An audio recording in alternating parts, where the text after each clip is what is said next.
ये लड़का जब भी कोई इंस्ट्रूमेंट पकड़ता है तो ऐसे लगता है इनको बजाने आते। लोग ऐसे सोचते हैं कि मैं गिटार बजाता हूँ, डफली बजाता हूँ, ट्रम्पेट बजाता हूँ, तो मैं किसी चीज को नहीं बजाता। ऋषि कपूर ने एक बार इंटरव्यू में कहा था कि मैं रणवीर को हमेशा कहता हूं कि जब वो गानों पे लिपसिंग करे तो ऐसा लगे कि वो खुद गाना गा रहे हों। मेरी धड़कन तुम हो, तुम हो। उनका मानना था कि एक सिंगर ने बड़ी मेहनत से गाने को गाया है और हमारे आजकल के हीरो बिना किसी एक्सप्रेशंस के उस टफ गाने को भी इजीली एक्ट करके दिखाते हैं, जैसे ये गाना वो बहुत आसानी से गा रहे हों। जब हम बॉलीवुड फिल्मों की बात करते हैं तो म्यूजिक हमेशा से इसमें एक अहम पार्ट रहा है, और जब ऋषि कपूर की बात करते हैं तो नो डाउट उन पर फिल्माए अनेकों सुपरहिट गाने याद आने लगते हैं। लेकिन ऋषि कपूर के गानों की एक खास चीज हुआ करती थी, वो था उनके द्वारा म्यूजिक इंस्ट्रूमेंट का इस्तेमाल। ऋषि कपूर का मानना था कि हम केवल सिंगर द्वारा गाए गाने की नकल कर रहे हैं, एटलीस्ट वो तो परफेक्टली करें। इसलिए जब भी आप ऋषि कपूर को फिल्म में किसी इंस्ट्रूमेंट को बजाते देखेंगे तो आपको फील होगा जैसे वो खुद इस म्यूजिक इंस्ट्रूमेंट को बजा रहे हैं। ऋषि कपूर वो इकलौते एक्टर भी है जिन्होंने अपनी फिल्मों में या गानों में सबसे ज्यादा म्यूजिक इंस्ट्रूमेंट बजाने की एक्टिंग की है, बट एक्टिंग भी एकदम परफेक्ट।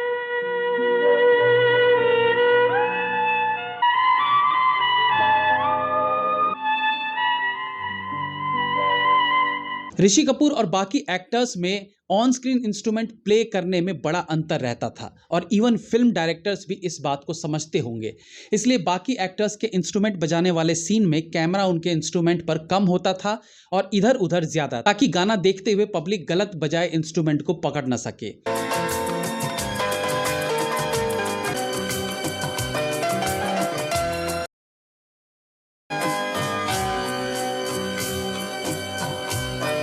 लेकिन जब ऋषि कपूर को इंस्ट्रूमेंट बजाते दिखाया जाता तो कैमरा उन पर ज्यादा रहता था, क्योंकि वो परफेक्ट बजाते थे। हालांकि ऋषि कपूर एक एक्टर थे, कोई म्यूजिशियन नहीं, तो हो सकता है कि वो भी म्यूजिक के साथ इंस्ट्रूमेंट को मैच ना कर पाते हों, लेकिन उनकी एक खासियत थी कि वो फेस एक्सप्रेशन से ऑडियंस को फील करा देते थे कि ये जो इंस्ट्रूमेंट बज रहा है उसे वही बजा रहे हैं।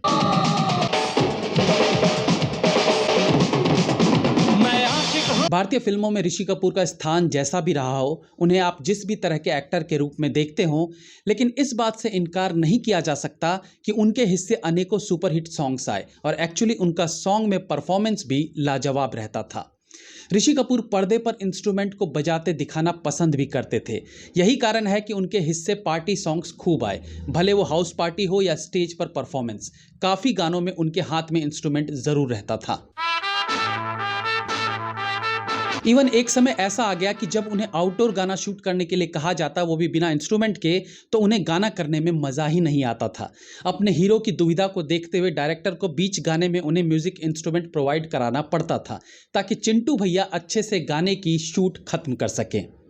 ऑब्वियसली मैं मजाक कर रहा हूँ।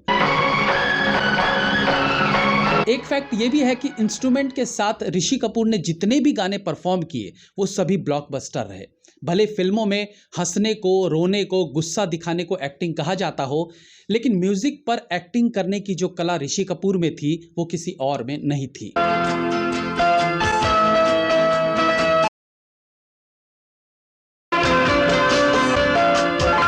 आप गा रहे हो तो उस फील के साथ गाओ कि लगे ये कुमार शानू नहीं, ऋषि कपूर ही गा रहा है। आप जब इंस्ट्रूमेंट बजाओ तो लगे कि कर्ज की ये धुन ऋषि कपूर बजा रहे हैं, ना कि गोरख भाई शर्मा।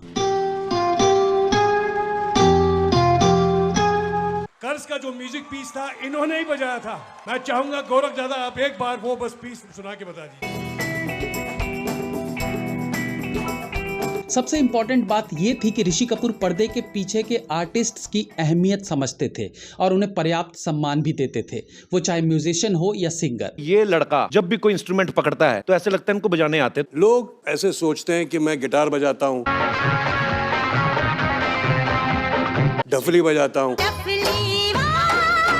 ट्रम्पेट बजाता हूँ, तो मैं किसी चीज को नहीं बजाता। जब हम बच्चे थे तो हम पिक्चर देखते थे, पियानो में बैठे एहसान कर रहे वो पियानो पे बजा के। I was insisting Shailendra Singh to sing because Bobby से मेरी छवि बन गई थी that he was my voice। और ये उस वक्त की बात है जब सिंगर्स को कोई इतना महत्व नहीं देता था, अनलेस के सामने किशोर कुमार या मोहम्मद रफ़ी या लता मंगेशकर ना हो।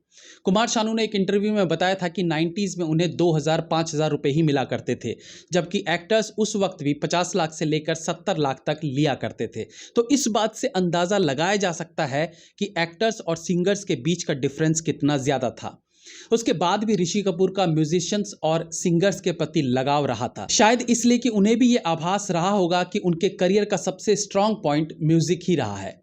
आप ऋषि कपूर को एक्टर के रूप में कैसे देखते हैं, और क्या आपको भी लगता है कि म्यूजिक इंस्ट्रूमेंट और गाने की लिपसिंग में ऋषि कपूर का कोई सानी नहीं है? तो हमें कमेंट सेक्शन में ज़रूर बताइएगा। That's all for today friends, be safe, have fun. मिलते हैं अगली बार फिर किसी नए एपिसोड के साथ, तब तक के लिए